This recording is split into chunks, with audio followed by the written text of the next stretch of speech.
Hey, what's up everybody? It's Coach Matt over here at Primal Athlete Training Center, www.primalatc.com. Well guys, if you saw our video yesterday, we're now talking about the part of the rotational shot technique where we're driving through the middle of that circle. Last week the 3 videos had to deal with coming out of the back of the circle.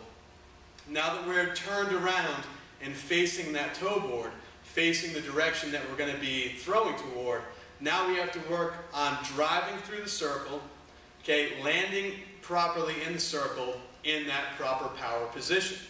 Remember, everything that we're doing up to this point, just like the glide shot put, we're doing with the purpose of getting ourselves in a perfect power position and allowing that shot to fly as well as it possibly can with the least resistance and the most amount of power. Okay, so last week we talked about staying low, left, and long. Basically getting low in the circle, getting our weight over our left side, and making a nice long distance between both feet as we turn, getting the feet as far apart as possible. And we equated that to a sprinter running as fast as they can with a long stride length. We want to make sure that the stride length is as long as possible so we can generate the most amount of power with our legs and with our hip. So, if you checked out yesterday's video, we showed you that as you turn out of the rotational technique, again, low, left, and long, so you're low, you're left, and you're long. At this point now, the back foot is off the ground, and we're going to start to drive down the middle of that circle. Feet are close together, the knee is close together, and we're leading with the inside of the knee, and we're attacking with the inside of the foot. So as we drive, we're leading and attacking. Well, what I've always said, if you've checked out any of my other videos, is that the rotational styles, whether it be shot put or discus, there is no circular motion. Okay? There are no spins, there is no turning, there's no pirouetting, there's no jumping and twisting, wagon wheels, some people will say from time to time.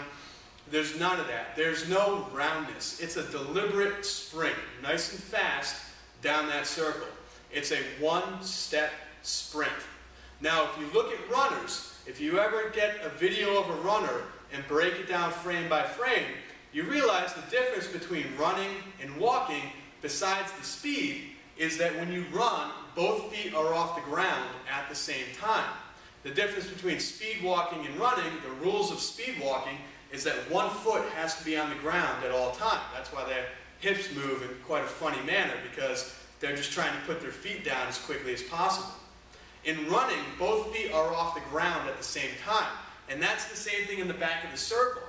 As you drive down that circle, both feet have to come off the ground at the same time. So we're not just stepping where it's right foot, left foot. We're not actually making 2 steps.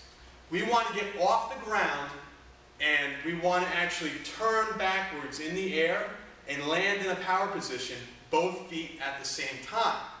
So when you drive through, both feet will come off the ground and you'll land in that power position in a proper power position.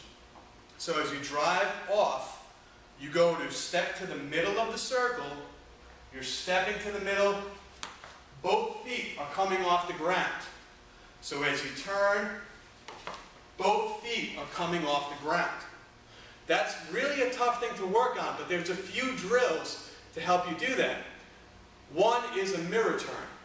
Now, with the mirror turn, the secret to that is you're in the power position, and you're actually going to, if there's a mirror in front of you, you're going to end up with your body position looking just like the guy in the mirror, just like you look in the mirror. So if you're in the power position, you're going to bring the knee and the feet together. You're going to click your heels, turn your butt around, and put the foot out. Okay, so this is sort of the first drill as a kind of intro to turning around in midair. Bring the feet together, click the heels, turn the butt, stick the foot out. Okay? So, Knee and feet together, click the heels, turn the butt around, stick the foot out.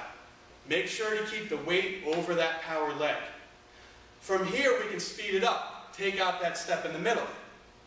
Now, the feet and the knee will come together, but we're not going to stop in the middle. As they come together, we're just going to turn. As they come together, we're just going to turn. They come together, and we turn. That is a true mirror turn. Okay? So you have to picture now. Remember, we're running.